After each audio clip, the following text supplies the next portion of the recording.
Hey guys, in honor of trying to find a new salmonella replacement, I'm going to react to Jake Farm, which is one of the salmonella replacements I recommended in one of my videos. This is animal explosives in World War II. Make sure you give Jake a sub if you can, and let's see what he has in store for us. Hey kids, do you like animals? Do you also like weapons of mass death and destruction? Well, today must be your lucky day, because it looks like there's been a crazy mix up in the God's resentment towards humanity factory. And now, straight off the production line, we have animal explosives, patent pending. So it turns So basically, I guess he's only going to talk about World War II, but throughout history, we've tried to find ways of using animals in times of war. Obviously, we have the conventional means where it comes to like horseback riding, but there were actually times where we would use animals in very weird ways. So we actually had camel legions in World War One and World War Two, where we would literally prop machine guns up on camels, or famously we had the messenger pigeons in World War One as well, where you would literally send pigeons with messages on it, as the term would say. But I'm very fascinated where he's going to go with this and what crazy experiments we have with animals. But animal ingenuity has clearly been a staple of warfare throughout the years. out. For some bizarre reason, in the mid 20th century, people were just really fascinated with making animals go boom. So in World War II, we got to see multiple weapons projects devoted to just that. So, without a second to waste, let's just dive right in. First off, we have the infamous bat bomb. First conceived in 1942 by American dental surgeon Lytle That looks like George Bush from one of Sam Nella's videos in the with the gay hat. Sorry, I'll stop. Adams. The device consisted of a large tube filled with hibernating bats with literal napalm bombs glued to them. When the bomb was Jesus. dropped by a B 52 bomber, the device then flipped open like an accordion and released all the bats, who would then seek shelter in dark areas like roofs, attics. Okay, so the first thing I can see, which would be an issue of this, is getting low enough for the bats for this to actually be effective. You would basically have to fly a plane low enough to enemy territory, not get shot, and simultaneously have the wire drop down, and then the bats would fly out to, I guess, strategic locations. It's an interesting idea in theory. I just think that the plane would get shot down so easily, and dropping this bomb would probably be so difficult without killing the bats inside. But yeah, this seems like a stupid idea, and I would be surprised if this got any military application at all during the war. And your preteen years. Then the bombs would go off and set fire to wherever they ended up, which in a place made mostly of wood and paper like 20th century Japan, would be pretty devastating. Funny enough, it got its first real-world test run when a bomb was being transported at Carlsbad Army Airfield, the doors just randomly swung open, and bats went all over the place, which then burned. Yeah, that's gonna burn down. That's another issue. If you have a malfunction, you're literally, how the fuck are you gonna deal with all those bats? They're gonna go everywhere. They're gonna start exploding in random places, and you're not gonna know what to deal with them. That would be terrifying. So this just seems like a dumb idea. But World War II was the time of ingenuity, so I guess they're trying anything to flip the tide of the war. And I guess Hitler didn't get stopped by bats. The entire hangar they were in. After that, the Air Force just dumped the project on the Navy and called it a day. Ultimately, it was decided that the project would just take too long to make, and that the money should be spent on another, faster moving project. A little program known as the Manhattan Project. Manhattan Project was the nuclear project by the United States during World War II. For those who don't know.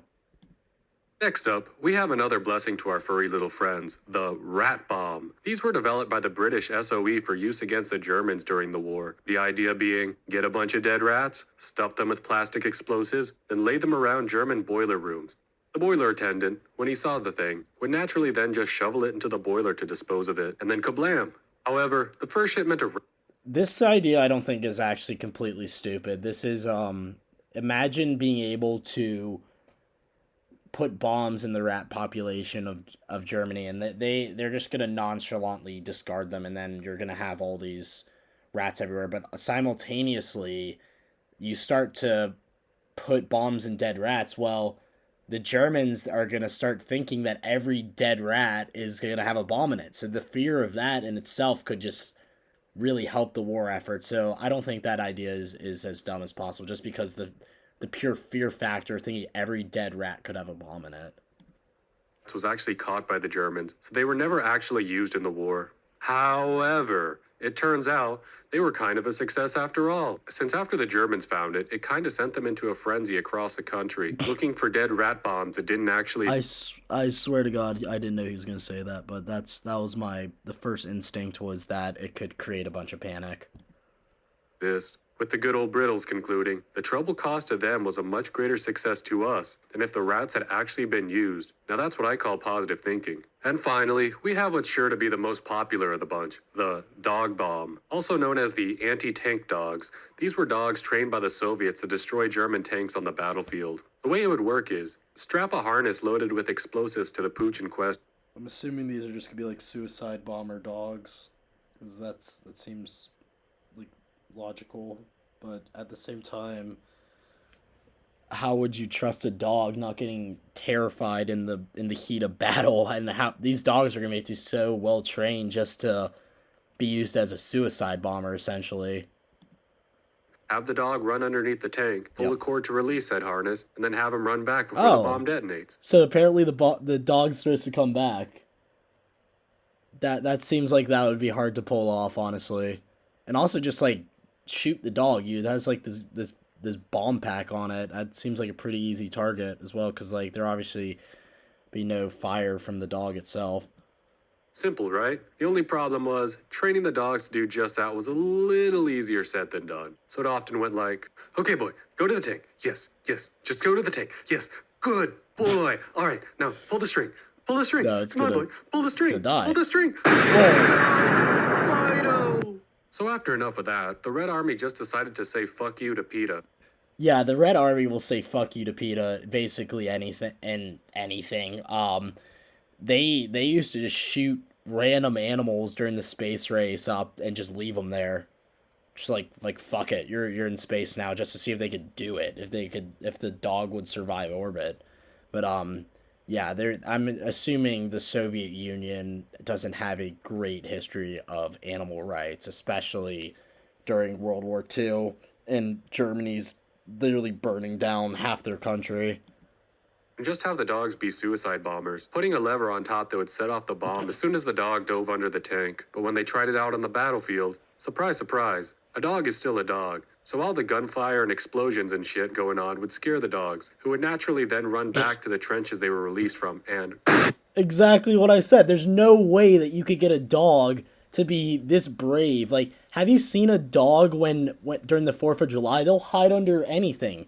My dogs start to panic whenever they hear thunder outside. Imagine if there's literally a war going around you. They're just gonna just try to find a safe place, and God knows what happens, and God knows where they'll end up, and that could just be the definition of friendly fire. Now, as crazy as it sounds, there are actually still a few other explosive animals I left out of this video, so let me know in the comments if you want a part 2. Now, I think the moral of the... So I think that's it, and basically, if you like Jake, you can subscribe to his channel. I just wanted to give y'all a taste of what's in store for us now that Sam isn't going to make videos anymore. But if you guys want me to react to Sam and Ella videos, I can do that. If you want me to keep reacting to some of his replacements, I'll do that as well. Thank you for your time, and remember to like and subscribe. It really helps the channel out and helps us grow. Thank y'all.